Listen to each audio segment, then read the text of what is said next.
Praise the Lord, good morning. आज सुबह के मैंने में आपका स्वागत करता हूँ। आज मैं पढ़ने जा रहा हूँ वचन सीधा अध्याय 33 का पद 4। यहाँ लिखा है, क्योंकि यहोवा का वचन सीधा और उसका सब काम सच्चाई से होता है। मेरे जी, जो परमेश्वर का वचन सीधा है। इस संसार में अगर हम देखें तो संसार में वचन को टेढ़ा मेढ़ा करने के लिए बहुत सारे लोग बैठे हुए हैं, बहुत सारा समाज, बहुत सारे संप्रदाय, बहुत सारे समुदाय बैठे हुए हैं जो इस वचन को टेढ़ा मेढ़ा करने के लिए बैठे हुए हैं। यीशु मसीह ने कहा, प्रभु यीशु मसीह की आज्ञाएं बहुत सीधी, सिंपल, साधारण सी हैं। प्रभु यीशु मसीह ने कहा, मेरा जुआ अपने ऊपर उठा लो, मेरे जुए को अपने ऊपर उठा लो, मेरा जुआ बहुत हल्का है, सहज है। लेकिन बाइबल में हम देखते हैं कि जिस प्रकार से बहुत सारे झूठे भविष्यवक्ता संसार में आके इस वचन का दुरुपयोग करेंगे, इस वचन को उलट फेर करके संसार के सामने प्रस्तुत करेंगे। जिस प्रकार से गलातियों की कलीसिया के अंदर हो रहा था कि किस प्रकार से परमेश्वर के वचन को तोड़ा मरोड़ा जा रहा था।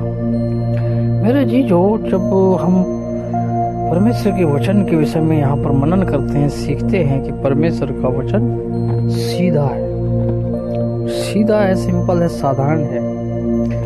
कोई इसमें कठिनाई नहीं है परमेश्वर के वचन को मानने में, लेकिन कठिन बना दिया गया है इस संसार में परमेश्वर के उस अनुग्रह के सुसमाचार को, उस अनुग्रह के वचन को जो परमेश्वर ने हमें और आपको दिया है।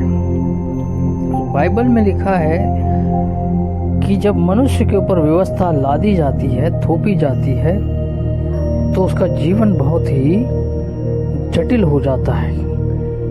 और जो व्यवस्था देने वाले हैं वो उस व्यवस्था में उन लोगों का बिल्कुल भी सहयोग नहीं करते, बिल्कुल भी उनका साथ नहीं देते।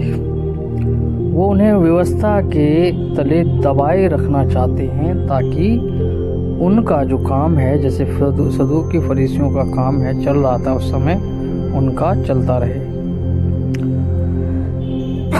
परमेश्वर का वचन कहता है, परमेश्वर का वचन सीधा है और उसका सब काम सच्चाई से होता है। सच्चाई मतलब हम अगर कहें कि परमेश्वर ने हमारे लिए सब कुछ अच्छा रखा है, सच्चा रखा है।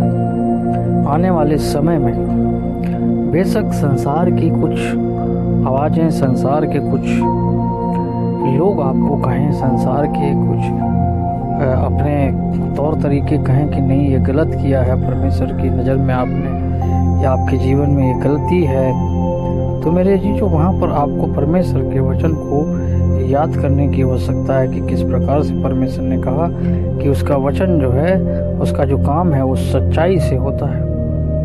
यानी उसने जो कुछ हमारे जीवन में रखा है वो सब कुछ भला है यदि हम उसके पास आने के लिए तैयार हैं।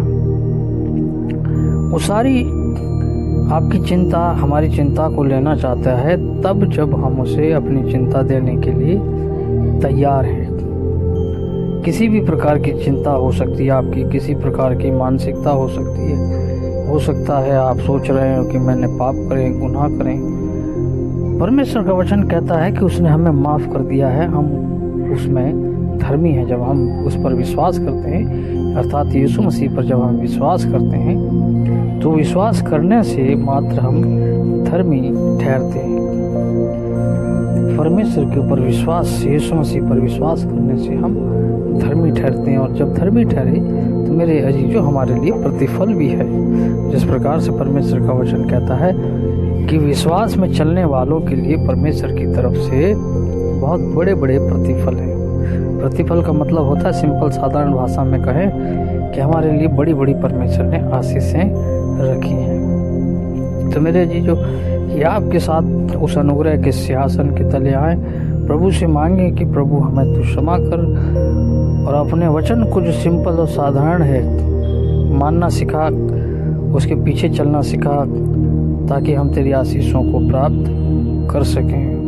मेरे जी, जो अगर आप आशीषित हुए हैं तो इस वीडियो को ज़्यादा से ज़्यादा शेयर करें। और आपको लगता है कि ये सेवकाई आपके लिए कार्यरत है, कार्यगार है, तो इस मिनिस्ट्री में आप आगे आ सकते हैं। प्रभु आपको आशीष दे।